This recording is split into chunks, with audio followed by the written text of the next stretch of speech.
Some of you have heard this story before, so I apologise. I'd lit a candle, I had the window open, I had the curtains drawn, I was trying to get that really spiritual feeling. It was a nice summer night in Melbourne, as summer as it can get in Melbourne, and I was sitting there thinking, this is it, this is the night.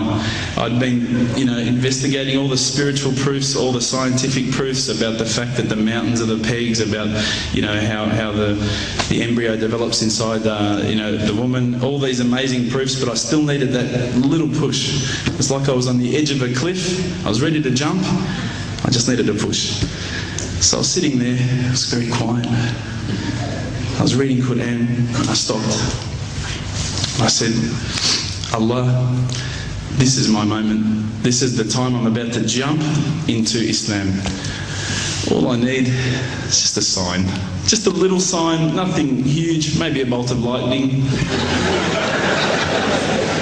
Maybe half the house could fall down or something, just small. It's small for you, man. You created the earth, come on.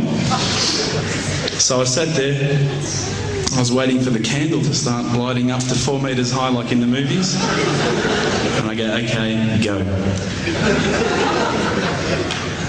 And subhanAllah, nothing. Absolutely nothing happened. I was really disappointed, to be honest. So I sat there and I said, Allah, this is your chance. I'm here. I'm not going nowhere. I'll give you another chance. Okay, maybe you're busy. I know it's daytime over the other side of the world. There's a whole lot of stuff going on.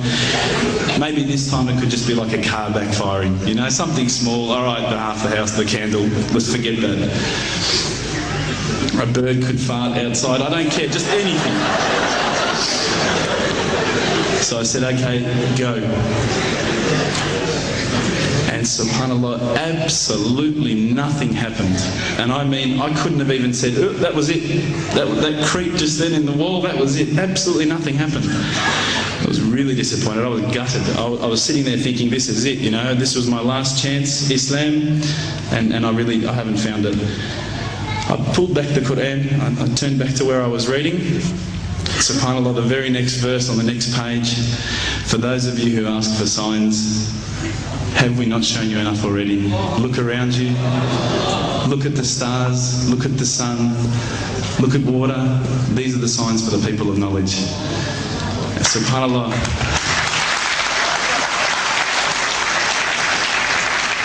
I threw the doona over my head and I pretended I was asleep. I was that scared because I couldn't believe how arrogant I'd been to want my own specific sign when all the signs had been there for me all along. The fact that we have this world, the fact that there is this creation, these are the signs for all of us. The next day I decided this is it, I'm becoming a Muslim. I'd been investigating Islam now for probably about 6 months, to be honest. I went in and I said to myself, this is it, I'm going to make shahada. I had no idea what I had to say, I had no idea what the words were. It was probably close to Isha prayer, so it would have been, 7, 8 o'clock at night. I went in and I couldn't believe it. There was about 1,000 people at the mosque. I thought, subhanAllah, look at this religion. Look at how strong they are. It was the first night of Ramadan.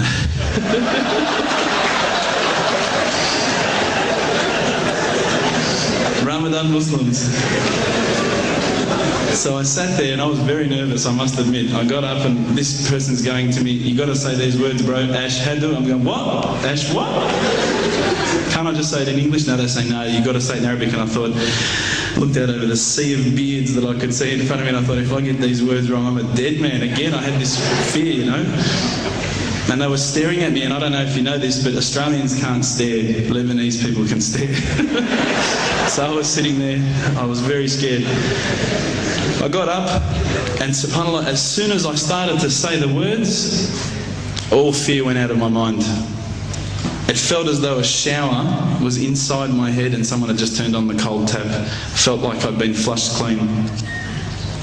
I said the words, and I wasn't expecting so many brothers to come up and yell, Takbir, Allahu Akbar, and start kissing me and hugging me. Now, I'd never been kissed by that many men in my life. But it was a beautiful day, I must admit. And that day was the day that I had more brothers than I could ever imagine, more sisters as well. But I guess since that day I've never looked back. My family, I think, initially were very worried that I was going to be, I guess, a little bit weird towards them. They thought that I was going to break out the AK-47s and the grenades. But they realised, I think, soon that this religion was actually making me a better person. Prior to Islam, you're not going to believe it, I had a mohawk. I did. I had, I'm not going to show you any photos. I had army greens, I had the Metallica t-shirt, I had the cherry docs. I was shocking, right? I thought I looked great, but I looked terrible. And alhamdulillah, ever since then I look as good as I do now. No, don't laugh, please. But my parents were the first people to actually say to me once, which really amazed me. They said, my father actually asked me for the Quran recently, which I was really happy about. I always thought he'd be one of the hardest people to work on. But he said to me, ever since you've been a Muslim, you've been a better person. You're more reliable.